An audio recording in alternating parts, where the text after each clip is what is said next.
Hello friends. आज की इस वीडियो में मैं आपको बताने वाली हूँ एक ऐसी चीज़ के बारे में जो सिर्फ हमारे शरीर के लिए ही नहीं, हमारे घर में पाए जाने वाले पौधों के लिए भी काफ़ी उपयोगी होती है।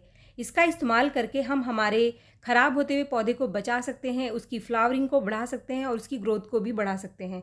तो वो चीज़ क्या है, आज की इस वीडियो में मैं आपको डिटेल में बताने वाली हूँ। उसके क्या क्या फ़ायदे हैं हमारे पौधे के ऊपर, इस चीज़ का इस्तेमाल करके किस तरीके से आप अपने ख़राब होते पौधे को बचा सकते हैं, इसकी ग्रोथ और फ्लावरिंग को बढ़ा सकते हैं। इसके साथ ही ये चीज़ ऐसी है जो कि हमारे शरीर के लिए भी बहुत उपयोगी है और हम हमारे घर में इसका बहुत इस्तेमाल करते हैं। और ये एक बहुत ही कॉमन प्लांट है जो सभी के घरों में पाई जाती है। ये है एलोवेरा। आजकल ऐसा कोई भी नहीं है जिनके घर में एलोवेरा का पौधा ना हो। अगर आपने कोई पौधे लगाए हैं तो उसमें एक एलोवेरा का पौधा आपके पास ज़रूर होता है, क्योंकि एलोवेरा एक मेडिसिनल प्लांट है। इसके अंदर काफ़ी सारी मेडिसिनल प्रॉपर्टीज़ पाई जाती हैं। इसका इस्तेमाल काफ़ी सारी दवाइयाँ बनाने में किया जाता है आजकल। ये एक सैकुलेंट प्लांट है, काफ़ी सारा पानी अपने पत्तियों के अंदर स्टोर करके रखता है। इसको बहुत ज़्यादा केयर की ज़रूरत नहीं होती है। हम इसके जेल का इस्तेमाल अपने शरीर में होने वाली काफ़ी सारी परेशानियों को ठीक करने के लिए करते हैं। तो आज की इस वीडियो में मैंने आपको एक डिटेल जानकारी दी है कि कहाँ कहाँ आप एलोवेरा का इस्तेमाल अपने पौधे में कर सकते हैं और अपने पौधे को किस किस परेशानी से बचा सकते हैं। सबसे पहले हम बात करेंगे कि एलोवेरा का इस्तेमाल हम एज अ मेडिसिन क्यों करते हैं, अपने शरीर के लिए या फिर पौधों के लिए। पौधों के लिए इसका उपयोग क्यों किया जाता है, ऐसी कौन सी प्रॉपर्टी इसके अंदर पाई जाती है। इसके अंदर काफ़ी सारे एंजाइम्स पाए जाते हैं, काफ़ी सारे अमीनो एसिड्स पाए जाते हैं। एलोवेरा जेल के अंदर अमीनो एसिड और एंजाइम के अलावा सैलिसिलिक एसिड पाया जाता है, जिसकी वजह से aloe vera gel antibacterial, anti fungal और एंटी इन्फ्लामेटरी काम करता है। इसके अंदर सैलिसिलिक एसिड होने की वजह से ही काफ़ी सारी मेडिसिन को बनाने में एलोवेरा जेल का इस्तेमाल किया जाता है। तो फ्रेंड्स, ये कुछ प्रॉपर्टीज़ हैं जो एलोवेरा के अंदर पाई जाती हैं, जिसकी वजह से एलोवेरा का इस्तेमाल शरीर के लिए और पौधों के लिए किया जाता है। अब हम बात करते हैं कि हम इसका इस्तेमाल अपने पौधे के लिए कैसे करें, इसका यूज़ आपको कैसे करना है। इसके लिए सबसे पहले आप इसके कुछ टुकड़े कर लीजिए और टुकड़े करने के बाद आप इसको ग्राइंडर मिक्सर में पीस करके इसका एक जेल बना लीजिए। इसके छिलके हटाने की ज़रूरत नहीं है, क्योंकि इसका इस्तेमाल हम पौधे में करने वाले हैं। अगर आप खाने के लिए करते हैं तो आप इसके छिलकों को हटा लीजिए।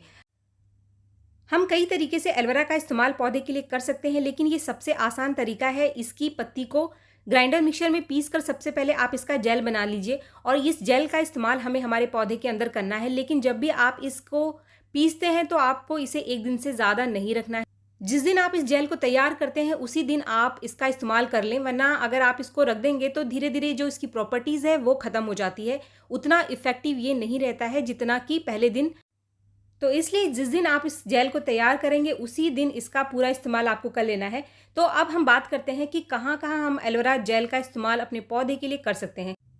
तो फ्रेंड्स, सबसे पहले टिप्स नंबर 1, आप अपने पौधे की इम्यूनिटी को बढ़ाने के लिए एलोवेरा जेल का इस्तेमाल कर सकते हैं। पौधे में लगातार इसके इस्तेमाल से आपके पौधे की इम्यूनिटी बढ़ जाती है। अगर आप लगातार अपने पौधे के ऊपर एलोवेरा का इस्तेमाल करते हैं तो आपके पौधे की बीमारियों से लड़ने की क्षमता बढ़ जाती है, साथ में इसकी ग्रोथ बढ़ जाती है और जो इसकी प्रोडक्टिविटी है, फूलों की संख्या या फिर फलों की संख्या, जो भी पौधा आपने लगाया है, सब्जियों की संख्या, वो आपको बढ़ती हुई दिखाई देगी। तो ओवरऑल आप एक इम्यूनिटी बूस्टर के तौर पर इसके लिक्विड का इस्तेमाल अपने पौधे की मिट्टी में डालने के लिए कर सकते हैं। इसको आपको कैसे इस्तेमाल करना है, इसके लिए जो एलोवेरा जेल हमने पहले बना लिया था उसका 1 चम्मच हमें लेना है। 1 चम्मच आपको 1 लीटर पानी में घोलकर अपने उन सभी पौधों में देना है जिसके अंदर आप इसको डालना चाहते हैं। इस लिक्विड का इस्तेमाल आपको 15 दिन में सिर्फ एक बार अपने पौधे के ऊपर करना है। इसके इस्तेमाल से आपके पौधे की बीमारियों की और कीड़े और फंगस से जो लड़ने की क्षमता है वो बढ़ जाएगी और इसकी प्रोडक्टिविटी भी बढ़ जाएगी। टिप्स नंबर 2, किसी भी बीज को उगाते समय अगर आप इस लिक्विड का इस्तेमाल करते हैं तो वहाँ पर बीज जल्दी निकल कर आ जाएंगे और आपके जो बीज हैं इसमें किसी भी तरीके का कोई फंगस और कीड़ा नहीं लगेगा। अगर आपने हाल में कोई कटिंग लगाई है तो उसमें भी आप इस लिक्विड का इस्तेमाल कर सकते हैं। इसके इस्तेमाल से आपकी कटिंग लग जाएगी, इसके नीचे कोई फंगस नहीं लगेगा और रूटिंग भी तेज़ हो जाएगी। इस लिक्विड का लगातार इस्तेमाल करने से आपके पौधे की रूट जल्दी निकल कर आएगी, या फिर आपने कोई बीज लगाया है तो वहाँ पर भी जड़ें जल्दी निकल कर आ जाएगी। अगर आपने कोई कटिंग लगाई है और आपकी कटिंग की ग्रोथ नहीं हो रही है तो वहाँ पर भी आप एलोवेरा से बने इस लिक्विड का इस्तेमाल करके अपनी कटिंग की ग्रोथ को बढ़ा सकते हैं। इसके इस्तेमाल का जो तरीका है बिल्कुल वही है कि पहले आपको एलोवेरा का जेल बना लेना है और एलोवेरा जेल आपको इस्तेमाल करते समय 1 चम्मच एलोवेरा जेल को 1 लीटर पानी में घोल लेना है। इस लिक्विड को आपको रेगुलर अपने उस पौधे के अंदर देना है 10 दिन में एक बार, जिसकी कटिंग में ग्रोथ नहीं हो रही है या फिर जो भी आपने सीड लगा रखे हैं, जो भी बीज आपने ग्रो कर रखा है उसकी ग्रोथ नहीं हो रही है, तो उसको भी फंगस से बचाने के लिए आप इसका इस्तेमाल कर सकते हैं। इसके लिक्विड के इस्तेमाल से कटिंग की ग्रोथ तो होगी, साथ में जो आपने बीज लगाए हैं उसमें जड़ें बहुत तेज़ी से निकल कर आ जाती हैं। टिप्स नंबर 3, पौधे को किसी भी ट्रांसप्लांट शॉक से बचाने के लिए एलोवेरा का इस्तेमाल किया जाता है। ट्रांसप्लांट शॉक क्या है? जब भी आप कोई नया पौधा नर्सरी से लाकर लगाते हैं तो पौधा स्टार्टिंग में बहुत हेल्दी होता है, लेकिन जैसे ही आप इसे नए पॉट में शिफ्ट करते हैं नई मिट्टी के साथ, तो अचानक से आप देखते हैं कि पौधा मुरझाने लग गया है। इसको कहते हैं ट्रांसप्लांट शॉक, और ये होता है जो जड़ें हैं इसके डैमेज होने की वजह से। जब भी आप रूट बॉल तोड़ते हैं तो काफ़ी सारी जो जड़ें हैं वो डैमेज हो जाती हैं, इस वजह से वो ट्रांसप्लांट शॉक में चली जाती हैं। जैसे कि ये पौधा आप देख रहे हैं, इसको मैंने कुछ दिन पहले ही अभी नए पॉट में लगाया है, और जैसे ही मैंने इसको लगाया तो इसकी 3-4 ब्रांचेस ख़राब हो गई, पौधा मुरझाने लग गया था, लेकिन अभी ये पौधा मेरा जो ब्रांच इसकी बच गई है वो हेल्दी है। तो इस तरीके के पौधे में जब भी आप कोई नया पौधा लगाते हैं तो उसको ट्रांसप्लांट शॉक से बचाने के लिए भी आप एलोवेरा जेल का इस्तेमाल कर सकते हैं। एलोवेरा जेल को इस्तेमाल करने का तरीका बिल्कुल वही है। आपको 1 चम्मच एलोवेरा जेल को 1 लीटर पानी में घोलकर उस पौधे को आप दे दीजिए जिसको आपने नए पॉट में शिफ्ट किया है, नर्सरी से लाकर लगाया है। इसके बाद आप 3-4 दिन बाद फिर से इस लिक्विड का रिपीट कर सकते हैं अपने पौधे के ऊपर, ताकि आपका पौधा किसी भी तरीके के ट्रांसप्लांट शॉक में ना जाए। टिप्स नंबर 4, हम एलोवेरा जेल का इस्तेमाल एज अ फर्टिलाइज़र भी अपने पौधे के लिए कर सकते हैं। अगर आपने नया पौधा लगाया है तो अगर स्टार्टिंग से आप एलोवेरा जेल लिक्विड अपने पौधे को देते रहेंगे तो आपके पौधे की ग्रोथ बहुत अच्छी होगी। काफ़ी सारे अमीनो एसिड्स और एंजाइम्स पाए जाने की वजह से ये एक फर्टिलाइज़र के तौर पर भी काम करता है। इसका इस्तेमाल एज अ फर्टिलाइज़र भी आप अपने पौधे में कर सकते हैं। इसके इस्तेमाल का जो सही टाइम होता है कि जैसे ही आप कोई नया पौधा नर्सरी से लेकर आते हैं, लगाते हैं, या फिर आपने बीज से कोई पौधा उगाया है, जैसे कि ये तुलसी का पौधा आप देख रहे हैं, इसको मैंने बीज से उगाया था।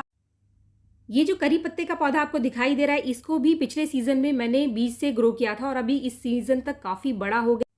और ये जो गुलाब का पौधा आपको दिखाई दे रहा है, वो मैंने इसी साल दिसंबर के महीने में जब ठंड शुरू हुई थी तभी मैंने इस कटिंग को लगाया था, और आप देख सकते हैं इस समय गर्मियों का टाइम है और कितनी बढ़िया फ्लावरिंग भी ये कटिंग दे रहा है। इसमें भी आप एलोवेरा जेल को 1 लीटर पानी में घोल करके रेगुलर इस्तेमाल कर सकते हैं। अगर आपके पास छोटे छोटे पौधे हैं तो आप इनमें रेगुलर 15 दिन में एक बार इस लिक्विड का इस्तेमाल करेंगे तो आपको अपने पौधे की ग्रोथ बहुत अच्छी मिलेगी। आपका पौधा बहुत जल्दी ग्रोथ कर जाएगा और इसके अंदर किसी भी तरीके की कोई बीमारी आकर नहीं लगेगी। इसका इस्तेमाल आप हर तरीके के पौधे पे कर सकते हैं। कोई ज़रूरी नहीं है कि कोई छोटा पौधा है तभी आप इसका इस्तेमाल करें।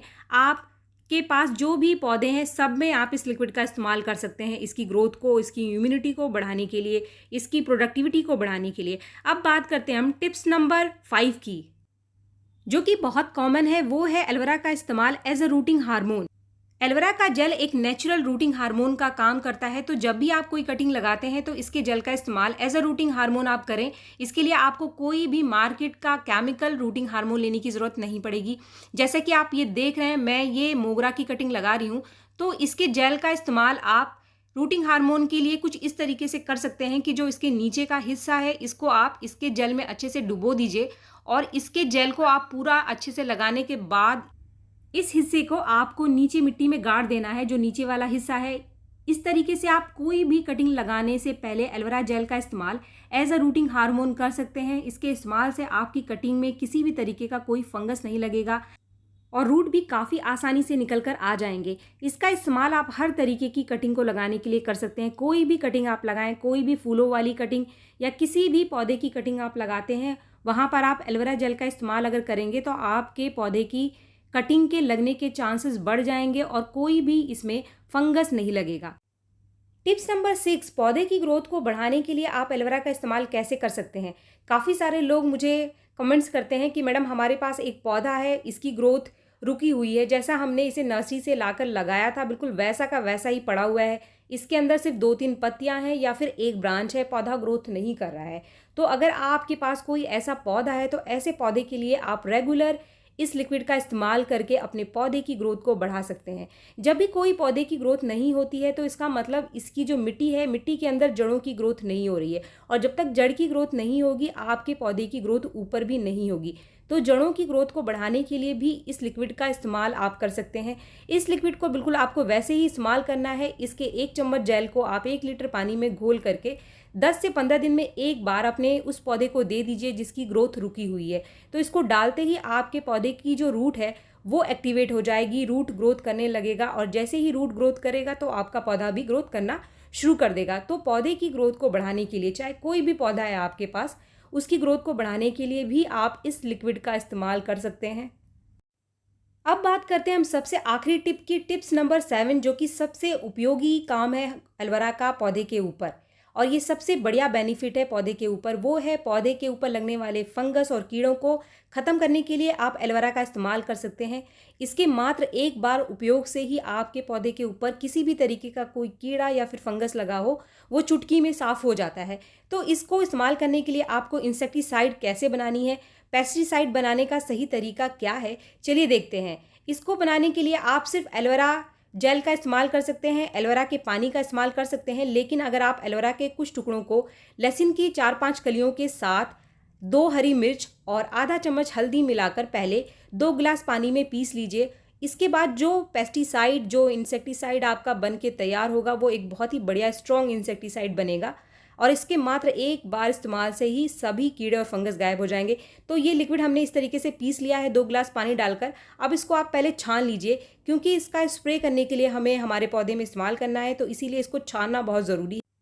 इसको छानने के बाद जो ये सॉलिड पार्ट बच जाएगा इसको आपको इस्तेमाल नहीं करना है, इसको आप फेंक दीजिए। अब टाइम है स्प्रे करने से पहले इसको डाइल्यूट करने का। तो जितनी मात्रा में आप ये लिक्विड लेंगे उसका 5 गुना आपको पानी लेना है। जैसे कि ये लिक्विड आप देख रहे हैं, इसको मैंने इतना ले लिया है और इसका 5 गुना और ज़्यादा पानी मिला करके मैं इसको डाइल्यूट कर लूँगी। तो फ्रेंड्स 5 गुना पानी डालकर, जो भी माप आपके पास है उसके हिसाब से 5 गुना पानी डालकर पहले आप इसको डाइल्यूट कर लीजिए। डाइल्यूट करने के बाद आपका जो इंसेक्टिसाइड है वो बिल्कुल तैयार है।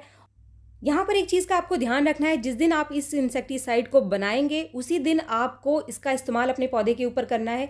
इसको स्टोर करके आपको बिल्कुल भी नहीं रखना है। इसके साथ ही आपके पौधे में जहाँ जहाँ पर भी कीड़े या फिर फंगस लग रहे हैं उन सभी जगह पर आप इसका स्प्रे कर दीजिए। स्प्रे करते समय कुछ चीज़ों का ध्यान रखिए, धूप में कभी भी आप इसका स्प्रे ना करें।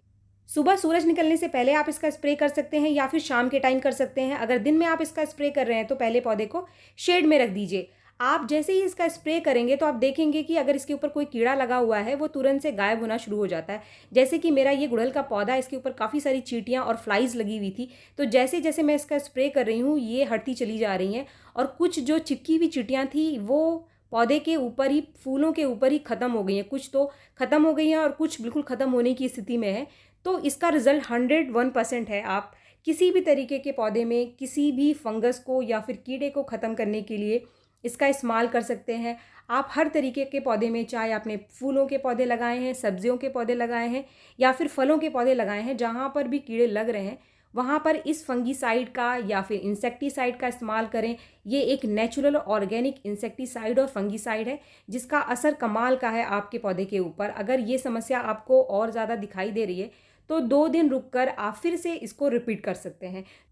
कई पौधों में आपको इसको दोबारा इस्तेमाल करने की ज़रूरत पड़ेगी ही नहीं, पहली बार में ही कीड़े गायब हो जाएंगे। तो फ्रेंड्स, अगर आपको वीडियो पसंद आए तो एक लाइक ज़रूर करें और मेरे चैनल को आपने अब तक सब्सक्राइब नहीं किया है तो मेरे चैनल को सब्सक्राइब भी ज़रूर कर लें। मिलते हैं मेरे नेक्स्ट वीडियो में, तब तक के लिए थैंक यू।